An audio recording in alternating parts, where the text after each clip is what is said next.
देखिए फटाक से, पहली पंचवर्षीय योजना किस मॉडल पर आधारित थी? होले होले लिख रहा हूं, तुम भी लिख लेना ना, हेरल्ड डोमर मॉडल। यही सवाल है जो हर बार पंचवर्षीय योजना से टपकते हैं। पहली पंचवर्षीय योजना किस मॉडल पर आधारित है? हेरल्ड डोमर मॉडल पर आधारित है। अगर पूछे कब से स्टार्ट होती है? 1951 से 1956 के बीच में पहली पंचवर्षीय योजना है। किस पर सबसे अधिक बल दिया गया? तो लिख लो, कृषि पर सबसे अधिक बल दिया गया, एग्रीकल्चर पे सबसे अधिक बल दिया गया। पहला क्वेश्चन हो गया। दूसरा क्वेश्चन देखिएगा, बोकारो लौह इस्पात संयंत्र किस पंचवर्षीय योजना में तैयार किया गया? तो लिखिएगा, यह है तीसरी पंचवर्षीय योजना। कौन सी है? तीसरी पंचवर्षीय योजना। इसमें बना था बोकारो परमाणु, बोकारो इस्पात संयंत्र। पहली बात तो बोकारो कहां पर है? झारखंड के अंदर। क्या ये बोकारो दोस्तों कहां है? झारखंड के अंदर है। किसकी सहायता से बनाया गया? तो लिखना, रूस की सहायता से बनाया गया। किसकी? रूस की सहायता से बनाया गया। तीसरी पंचवर्षीय योजना दोस्तों ये कब से कब तक चलती है? 1961 से 1966 तक तीसरी पंचवर्षीय योजना चलती है। अगर तुमसे घुमा के पूछेगा दोस्तों, चीन के साथ में जो युद्ध हुआ था 1962 का, वो युद्ध किस पंचवर्षीय योजना में हुआ? तो वो भी तीसरी में हुआ था। पाकिस्तान नल्ला के साथ दोस्तों 1965 वाला,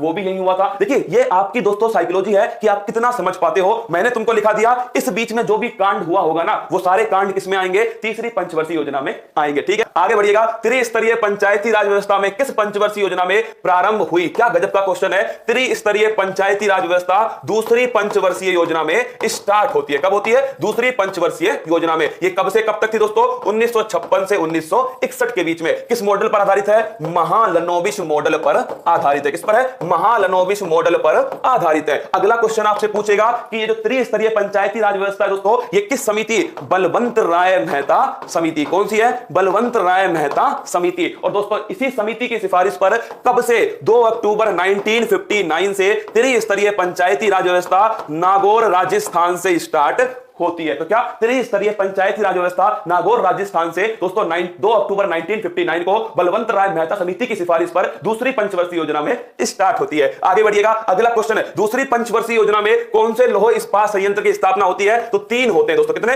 3 होते हैं। और वो 3 कौन कौन से हैं? एक है राउरकेला। कौन सा है? राउरकेला है। कहां पर स्थित है? जर्मनी के दोस्तों, जर्मनी की सहायता से स्थापित किया गया है उड़ीसा के अंदर। कहां? उड़ीसा के अंदर जर्मनी की सहायता। जो नए मेरे साथ जुड़े हुए ना, उन सभी को बता दूं, इन्हें आराम से शिद्दत के साथ में लिखते जाओ। क्या? शिद्दत के साथ में लिखते। दूसरे हाथ में क्या है? ये है दूसरे हाथ में है ना, ये रिमोट है बबुआ। इस रिमोट से आगे पीछे होता है। क्या? आगे पीछे होता है जादू भाई साहब, है ना। तो ये रिमोट है बबुआ। राउरकेला एक हो गया। दूसरा दोस्तों नोट कीजिए, दूसरा है दुर्गापुरा। कौन सा स्थान है? दुर्गापुरा। ये स्थित है पश्चिम बंगाल के अंदर। कहां है? पश्चिम बंगाल में है। और दोस्तों लिखिएगा, इंग्लैंड की सहायता से इसको स्थापित किया गया। एक लिख लीजिए, एक है दोस्तों भिलाई। कौन सा है? भिलाई है। भिलाई कहां पर है? ये स्थित है छत्तीसगढ़ में। कहां है? छत्तीसगढ़ में है दोस्तों। और ये किसकी सहायता से? ये भी रूस की सहायता से स्थापित किया गया। 3 ध्यान रखना, 3 लौह इस्पात संयंत्र स्थापित किए गए। पहला राउरकेला, दूसरा दुर्गापुरा, तीसरा भिलाई। अब देखिए इस समय 63,000 लोग लाइव हैं। तुम सभी से कह रहा हूं मेरे दोस्तों, ये मत सोचना कि इतना कंपटीशन है तो क्या होगा। कंपटीशन बहुत कम के बीच में, लिखने वाले कम लोग हैं, हर बात को मानने वाले कम लोग हैं। मैं तो सभी से कह रहा हूं, पर दोस्तों कुछ लोग ही तो हैं जो दिल से मेरी बात सुनेंगे और उसे लिख लेंगे। तो लिखना,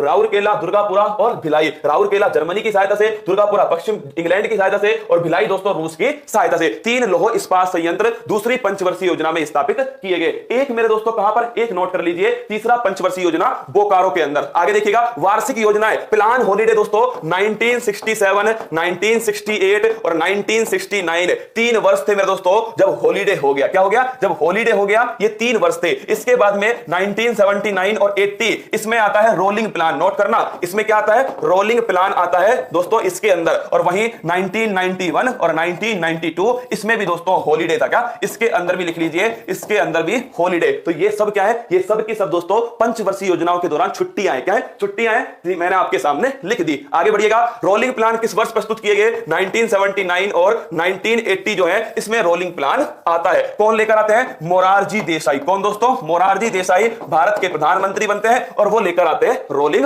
प्लान। अगला क्वेश्चन है, चौथी पंचवर्षीय योजना में 19 जुलाई 1969 को कितनी बैंकों का राष्ट्रीयकरण किया गया? 14 बैंकों का राष्ट्रीयकरण किया गया। अच्छा क्वेश्चन है, कब किया गया? 19 जुलाई 1969 को किया गया। तो 14 बैंकों का राष्ट्रीयकरण 19 जुलाई 1969 को किया गया था इंदिरा गांधी के समय। आगे बढ़िएगा, अगला क्वेश्चन, एकमात्र पंचवर्षीय योजना जो कार्यकाल पूरा नहीं कर पाई। रोलिंग प्लान के कारण ही दोस्तों कार्यकाल पूरा नहीं कर पाई। देखिए रोलिंग प्लान के कारण हुआ क्या था? दोस्तों पहली पंचवर्षीय योजना 1951 से 56, दूसरी है 56 से 61, तीसरी है 61 से 66। इसके बाद में क्या हुआ? 67, 68 और 69। ये ये दोस्तों हॉलीडे हो गया। इसके बाद में लिखिएगा, आपसे पूछे अगर 69 से 74, ये चौथी पंचवर्षीय योजना। पांचवी जो थी, जो 74 से 78 तक थी, पांचवी पंचवर्षीय योजना। तो पांचवी पंचवर्षीय योजना केवल 4 साल चली थी, उसके बाद में रोलिंग प्लान आ गया। ध्यान रखना, पांचवी पंचवर्षीय योजना केवल 4 साल चली थी। आगे बढ़िएगा, अगला क्वेश्चन, सर्वाधिक वृद्धि दर किस पंचवर्षीय योजना में प्राप्त किया गया? 11वीं पंचवर्षीय योजना। कौन सी है? 11वीं 5 ईयर प्लान 2007 से 2012 के बीच में। आगे बढ़िएगा, अगला क्वेश्चन है, आर्थिक नियोजन का सिद्धांत भारत ने किस देश से ग्रहण किया? रूस से। किससे दोस्तों? भारत ने रूस से लिया था। आर्थिक नियोजन, इकोनॉमिक प्लानिंग का जो सिद्धांत है वो भारत ने रूस से लिया था। आगे बढ़ते हैं, 12वीं पंचवर्षीय योजना का प्रमुख उद्देश्य क्या है? तो इसका उद्देश्य दोस्तों रैपिड इंक्लूसिव, क्या? रैपिड इंक्लूसिव और सस्टेनेबल ग्रोथ। क्या है? रैपिड इंक्लूसिव और सस्टेनेबल ग्रोथ, ये इसका दोस्तों मुख्य ध्येय था। तेज गति से सभी को साथ में लेकर पर्यावरण को ध्यान में रखकर विकास करना। फिर सुनो, तेज गति से सभी को साथ में लेकर पर्यावरण को ध्यान में रखकर विकास करना, ये इसका उद्देश्य था। और 12वीं पंचवर्षीय योजना 2012 से 2017 के बीच में थी, अंतिम पंचवर्षीय योजना थी। इसके बाद में दोस्तों, योजना आयोग का गठन कब हुआ? 1950 में योजना आयोग दोस्तों मार्केट में आती है। क्या? 1950 में योजना आयोग बना और यही दोस्तों कन्वर्ट होकर के वर्तमान में किसमें कन्वर्ट हो गया है? नीति आयोग के अंदर कन्वर्ट हो गया। तो लिखिए, योजना आयोग ही क्या बन चुका है दोस्तों? नीति आयोग बन चुका है। आगे बढ़ते हैं, नीति आयोग की स्थापना कब हुई थी? इसका आंसर तो तुम बताओगे, हम नहीं बताएंगे। क्या इसका आंसर बताओ, नीति आयोग की स्थापना कब हुई? दोस्तों बुखार है ना, इसलिए क्या हो रहा है, इसके कारण दोस्तों बार बार सर जो है ना वो चक्कर खा रहा है, क्या घूम रहा है। पर मैं खड़ा हुआ हूं, क्या अपनी पूरी ताकत लगा के पैरों के ऊपर मैं आपके सामने खड़ा हुआ हूं। बताओ नीति आयोग की स्थापना कब हुई थी? जल्दी से बताओ। पंचवर्षीय योजना बंद हो चुकी है ना, 2017 में लास्ट थी 12वीं पंचवर्षीय योजना। यार कईयों को तो अभी तक नीति आयोग की स्थापना भी याद नहीं है। क्या होगा मेरे लाल, मेरे रसगुल्ले, मेरे भुजे हुए चूने, मेरे कलेजे के टुकड़े? 1 जनवरी 2015। कब? 1 जनवरी 2015 नीति आयोग की स्थापना। आगे बढ़िएगा, अगला क्वेश्चन आपके सामने दोस्तों, ये 10वीं नहीं है 12वीं है। क्या है? 12वीं पंचवर्षीय योजना में सर्वाधिक व्यय किस पर करने का लक्ष्य रखा है? यह है दोस्तों सामाजिक। किस पर? सामाजिक व्यय होगा सबसे अधिक। और इसमें क्या आता है? इसमें आता है शिक्षा और स्वास्थ्य। क्या आता है? शिक्षा और स्वास्थ्य इसके अंदर आता है। ये सभी बातें मैंने आपको बता दी है। ये पंचवर्षीय योजनाएं थी, बार बार पढ़ लीजिएगा, लिख लीजिए मेरे दोस्तों, आपको बड़ा मजा आएगा। आइए